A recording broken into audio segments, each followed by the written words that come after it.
மனுஷன் கண்மூடித்தனமா நம்புறது ரெண்டே பேர், ஒண்ணு கடவுள், இன்னொன்னு டாக்டர்.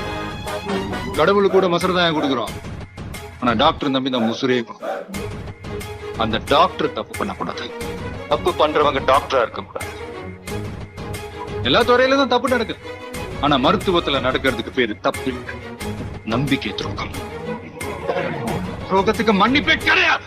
சார், மெடிக்கல் சிஸ்டம் பிசினஸா மாறினதுக்கு நீங்க யாரு தப்புன்னு சொல்றீங்க? அரசு மருத்துவமனைகள் ஒழுங்கா நடக்காம போனதுக்கு யாரெல்லாம் காரணமோ அவங்கள தான் முக்கிய குற்றவாளிகள்.